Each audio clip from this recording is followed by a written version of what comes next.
Welcome to CPF Consulting, the management advisory arm of CPF Group. We are corporate trainers and we are management consultants. We consult in the areas of strategy, governance audits, legal audits, data audit, risk management, HR audit, HR consulting, all manner of consultancies for HR and business advisory services. Today we'll be discussing a topic that is very, very close to my heart and very close to the hearts of a lot of leaders. And we're discussing strategy and culture, the symbiotic relationship between strategy and culture.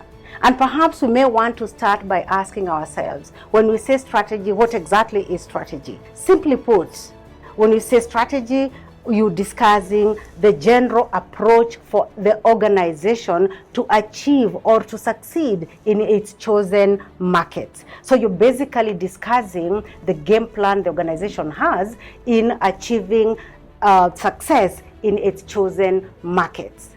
Then what about culture? What exactly is culture? Culture, a lot of us would like to say that it's the way we do things. If we say it's the way we do things, then what is organizational culture? Organizational culture then is that embodiment of these values and the beliefs and the behaviors that are inherent in an organization. And it is seen in the way people relate. It is seen in the way employees experience the brand. How do customers experience your brand? All those things that people do within an organization, how they make decisions, all those things create an organizational culture.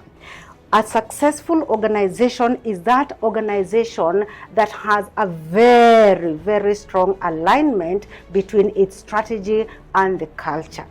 So you want to ask a question.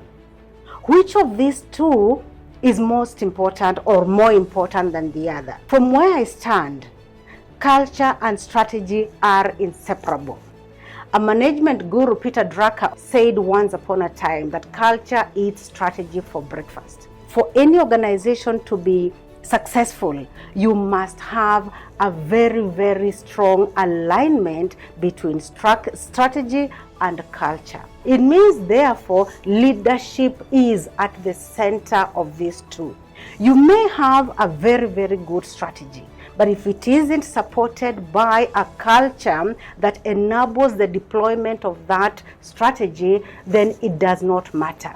Your strategy will certainly fail. If you study the history of the Titanic, you realize that the strategy for the Titanic was quite robust, quite sturdy. But why did the Titanic then sink on its maiden journey? Study after study have all agreed that there was a problem with the culture. Leadership employing a culture of arrogance, not listening to the people within the organization. And so the conclusion has been that if that institution that created the Titanic, before the Titanic was put on sea, if the strategy and the culture were aligned, and like I said, the alignment is created by leadership. In between strategy and culture is a very, very strong leadership. What does leadership do? Leadership will translate culture into the everyday actions of every member of the organization.